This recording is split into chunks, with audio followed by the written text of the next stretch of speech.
Okay, so Homelander is I'm the Homelander. And I can do whatever the fuck I want. He's the strongest man in the world. He's got laser eyes, X-ray vision, super strength, can fly, etc. He is the quintessential, the superhero, right? He is, I don't want to compare him to Superman, but he is, basically like naughty Superman. But interestingly, I always looked at it like psychologically, he is the weakest character on the show. He is incredibly flawed, deeply damaged, and somewhat irredeemable to a certain extent. I've always looked at it like Homelander's kryptonite, if there is one, is his own humanity. And the fact that as much as he wants to be a god and he does see himself as other and above, he is locked in with these very human emotions and feelings that he doesn't want and that disgust himself.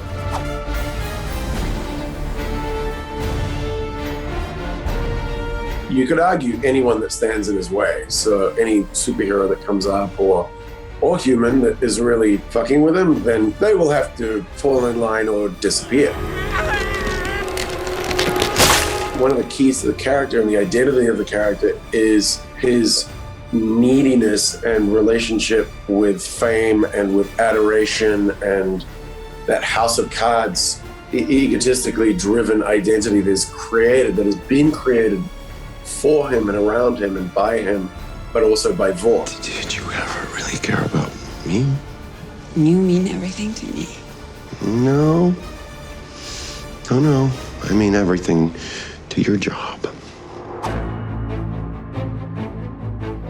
There's a very Trump-esque element to this guy. Ironically, I think the character we've created of Homelander has got more dimension to him than the real life Trump. But it's a great example to use in certain ways when you're dealing with loyalty and do as I say, not as I. Well, as long as you do as I say, you're golden. But cross me and you're out. He values loyalty over everything, and all of the problems that you see him having are when the people that he trusts and not loves, but trusts and allows into his circle, when they turn on him, big problems. There was just so much ripping people apart and taking down planes and just the level of, I would make a broader comment because there was so much of the level of depravity, and I don't think you see in the comics as much of, well, you don't really see any of the vulnerability and the weakness of the character. He is the arch mustache twirly.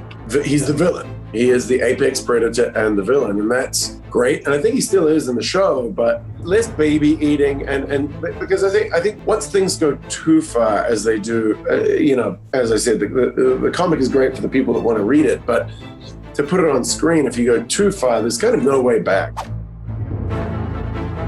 I'd have to say the plane, from a psychological perspective, the plane crash, a few hundred people die, and he spins it. And I think it's the act of spinning, turning that awful event into something that he can gain advantage from.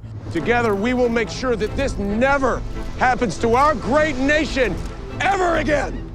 But maybe I'll leave it with a Carpenter quote, "We've only just begun," and some other quote, "The best is yet to come."